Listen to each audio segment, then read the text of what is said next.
Everyone's talking about the regular school. Now I am talking about the Islamic holy schools, which is called pesantren. And this is the theoretical research.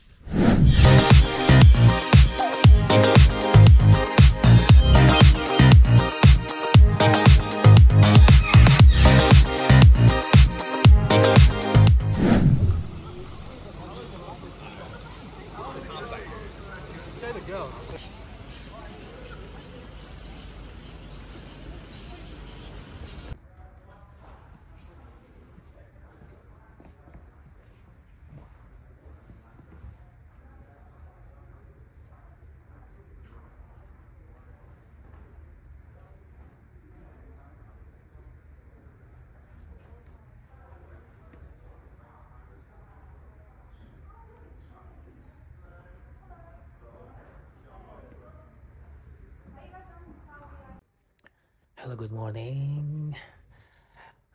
This is the winter break holiday, but it doesn't seem like I am in the holiday because I was accepted as the oral presenter in a conference, and it will be held in Sydney the next month, 20 and 21st July 2024.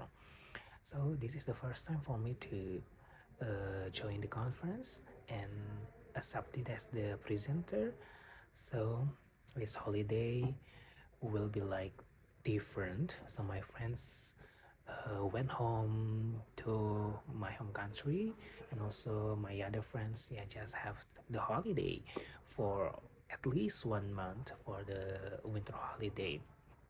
But because I joined the conference, and this is the students conference and also the youth conference that I will present my research, so this month will be different. So this holiday I'm going to have a like research to finish before I present this research next month. So join me for the for the journey of my to have this kind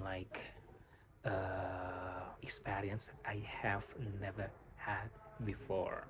Thank you so much for joining my college life. This is very special college life special edition, uh, conference edition, being a presenter in a conference. So excited and also challenging as well. I can do it. I trust myself I can do it. So enjoy the journey.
This is day 2.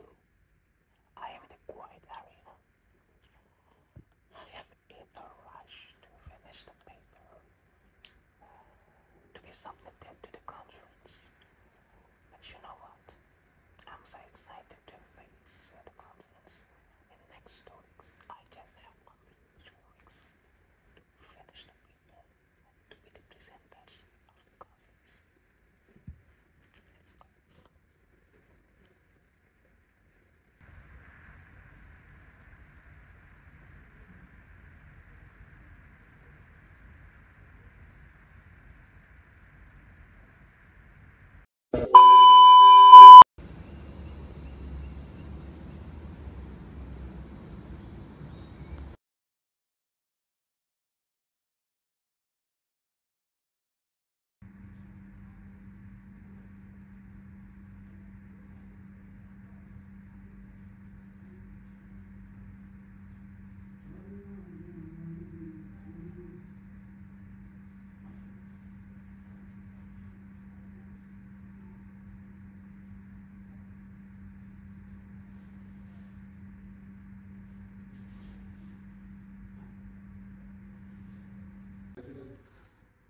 Now, I don't know what day this is and how many days I have spent for finishing the paper. But I love the way it is. Just having fun with the paper, having fun with the revision, counting to the conference final day in the next 2 weeks. I hope everything is gonna be okay.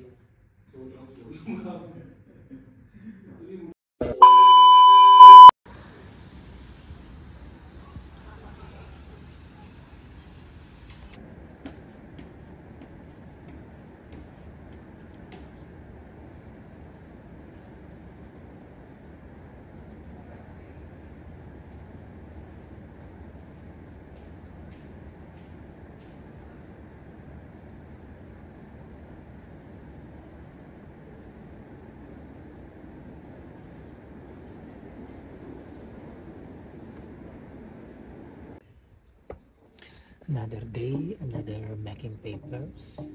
Making a paper, not papers. It's just only one paper, but it is quite hard to finish because it has a lot of things to do. But I'm excited to finish it. I hope it will be finished before the deadline, and which is the deadline is next week. So this is the second week before I go to the conference in Sydney.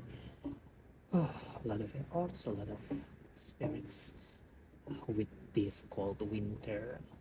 But yeah, we have to go for it to make it succeed for my very first ever conference.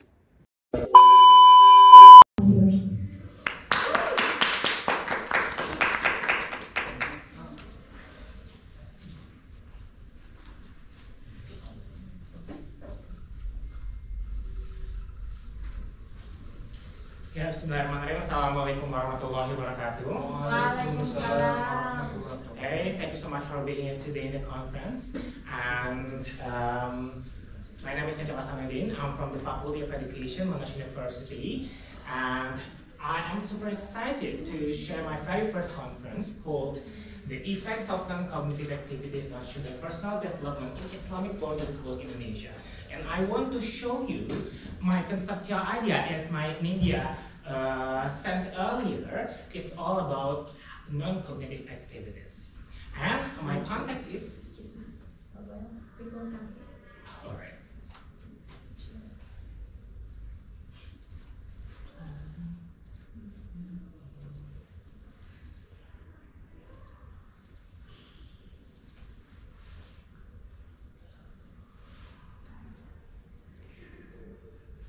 Okay, everyone's talking about the regular school. Now I am talking about the Islamic boarding schools, which is called pesantren. And this is the theoretical research. And the first is 79 of Indonesian employers prioritize the non-cognitive skills. which is like adaptability, leadership, and collaboration based on the research in 2023. However, according to survey by the Indonesian Ministry of Education, Culture, Research, and Technology, it is a concerning gap. It found that 68% of pesantren students reported feeling unprepared for the workforce due to the lack of emphasis on non-cognitive skills. This is become the significant issue because today we are facing the modern workforce. So in this opportunity, I want to propose that I want to propose the theory about integrations of non-cognitive skills in Islamic boarding schools, especially the pesantren's curriculum. And the objective is to investigate the impact of non-cognitive activities on student development in pesantren.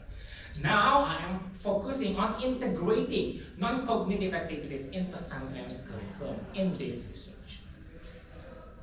Now the methodology is using the theoretical research design, and the methods is extensive literature review and integration of existing studies, and the objective is to develop a comprehensive understanding of non-cognitive skills development in pesantren. You can see in the screen that I use to screen the reduced irrelevant studies first based on the titles and abstracts, and then I categorize all based on the themes such as types of non-cognitive skills, their effects on personal development, and also the specific outcomes in Islamic boarding schools or pesantren, and I integrate it to multiple theoretical perspectives and models before having the comparative analysis, which is to evaluate the implementation and outcomes of non-cognitive activities in different educational settings, which is the secular and religious schools. And the last one is analyze the strengths and weaknesses on various theoretical perspectives and approaches, which is the extensive assessments. That's the methodology of my paper. And become the result is I have analyzed 100 papers from GS Stores, Google Scholars, and Scholars. And using those multiple steps from the research methodology, I only have 10 papers to be analyzed. And this is one of the results of the key findings. The first is non-cognitive skills in education. We have 5. First, resilience from Master 2021, social skills, Jones and Kahn 2017, community service, Luther and Cicety 2020, and emotional intelligence and mindfulness. Those 5 skills are very significant today in these educational settings, especially in the Islamic boarding schools or pesantren. We can see, and the key finding, first key finding, how to facilitate non-cognitive activities in pesantren. The first one is to integrate structured extracurricular programs in pesantren. Nowadays, every pesantren have a lot of extracurricular, but it is not integrated into the curriculum. So the students find it difficult to have like one of the things that can make them very improve to meet the employability skills today in the modern workforce. For example, to integrate this, we have the arts exhibitions, sports competition, and cultural events based on Rahman and Zainuddin 2020. For example, we have like in Gontor, they have the arts exhibitions and the sports competition, the big sports competition, also the cultural events, which is very good, but it's not integrated directly into the curriculum. And then the second key finding is about to collaborate learning and teamwork in pesantren. This is very important as well because when we do this collaborative learning and teamwork to integrate in the pesantren's curriculum, it will make the students feel comfortable to do those non-cognitive activities, because when we meet the students, santri in pesantren, they feel like when we have to do the academic, they will be very stressful because there are a lot of academic things they have to do. The regular one, the Islamic ones, and also like the very exclusive pesantren one that they have to think about. So by collaborative learning and teamwork, such as study circles, group projects, and team-based activities, they will feel that non-cognitive activities is not really harmful for them. The second key findings is all about to support the environment for non-cognitive activities in pesantren. As I am the vocational teacher in Islamic boarding school in Bandung, I find it like this is very useful. Because when I am teaching at school, in pesantren, the students feel like the environment is not really supporting them. For example, they want to go to the sport competitions. They want to to improve their the skills in arts, the skill in leadership. They find it hard because the environment, the ustazah, it's not really good. It's not really good for you. So you just stay in pesantren. Learn about Islamic things. But when we integrate this supporting environment, it will make the students very not only they feel comfortable doing this because they will meet like the employability things after they graduate from the pesantren. So by having the positive school climate, role of educators, the teachers themselves, that for example we have met the senior teachers like. Or we don't think that it is good for the students having the activities like this because they think they're not yet open-minded about the things that really good today for the students right now, and to access the resources facilities, especially for the non-cognitives like the sport. For example, in my pesantren, that pesantren wants to play football, but they don't have any kind of like the field to support the patient in sport activities. So that's the how to facilitate this non-cognitive into their pesantren curriculum. And I do the framework of non-cognitive skills development. I conclude all the things, how non-cognitive activities can be integrated into the pesantren curriculum. For example, we have the team sports, which will be very useful for the students' resilience, for the students' social skills, and community service like KKN in university. But in pesantren as well, we have the community service that really, really good for the social skill, and mindfulness practice really good for the resilience and the self-control for the students. Arts education really good for emotional intelligence and motivation. And the last one, leadership program, which is very, very good for the students to have self-control. And all this framework is concluded by all the the papers that I have been analyzed from Dulak until the Hidayat 2019. And I conducted all those papers from the global context and also for Indonesian context, and specifically to the Islamic context, Islamic boarding school context. And this is how non-cognitive activities can be have the effect for the overall student development. We have the team sports like this for the previous frameworks, and it will be good. It will have the impact for the academic achievement for the students, emotional well-being from the students, and also social connection from the students. And all those three is impacted to the overall student development. So by having this, I believe that the students in pesantren will have the chance also to have the employability skills that will meet the criteria of the employers today, based on the reports that I have mentioned earlier in the introductions. So those all the things I concluded from the sum of the paper that I analyzed. So the discussions still that we have I hope this paper will have the implication for the policy integration, for example, policy makers, because this is pesantren is below the Ministry of Affairs. We know the non-cognitive activities is really good now today in the curriculum Merdeka, but not really good in the Ministry of Affairs curriculum or curriculum for Kementerian Agama. So the policymakers in Ministry of Affairs should mandate non-cognitive skills development in an educational curriculum, and resource allocation. Pesantren must allocate resources and training for effective implementations. And for the community engagement, engaging the local community enhances program effectiveness in the pesantren. Because some of the programs in pesantren, they have the engagement with the community, but it's not integrated with the curriculum. So there's no really impactful for the So we have this limitation because this is theoretical. We don't have any empirical data, and also the future research, longitudinal studies, cultural context, and technology integration for this discussion. Thank you so much for the attention.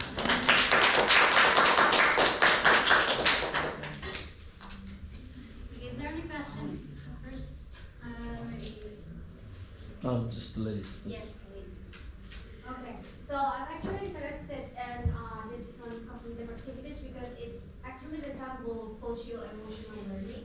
My question is about the resource allocation. So what kind of training do teachers need to undertake in order to foster non-cognitive activities, especially in pesantren? And what kind of context? Because from your explanation, pesantren seemingly have different contexts from other educational settings. So what kinds of training that can facilitate these different contexts between pesantren and other educational settings? All right. Based on the evidence that I have analyzed on some of the papers for my research paper, what do the teachers need to do is this all about how to, what is it? Wait again. That's the teachers should have like the teacher trainings that understands all about non-cognitive skills in education like this. They know how to integrate resilience to the to the teaching and learning, how to integrate social skills, community service, emotional intelligence, and mindfulness. But my focus is on not to the teachers themselves, but to the policymakers, to the stakeholders, especially for the broader policy that will make all these non-cognitive skills and activities should be integrated to the curriculum. So the teacher training is really good. For my experience, for example, I the vocational teachers as well, and I also the guru penggerak in Ministry of Education. So those all the things is really good. It will be combined if there's integrated curriculum, especially for the vocational high school in Islam Public School as well. It will be very good. It will be based on my evidence, based on my the references. It will be good like to integrate all these kind of activities. But the challenge is, the problem is, all the senior teachers, the policymakers didn't realize these non-cognitive activities and skills can be integrated into the curriculum because they think that this is very traditional. They always think about tradition. That's it. Sorry, because we have very limited time. So, No worries. you know. Okay, thank you so much.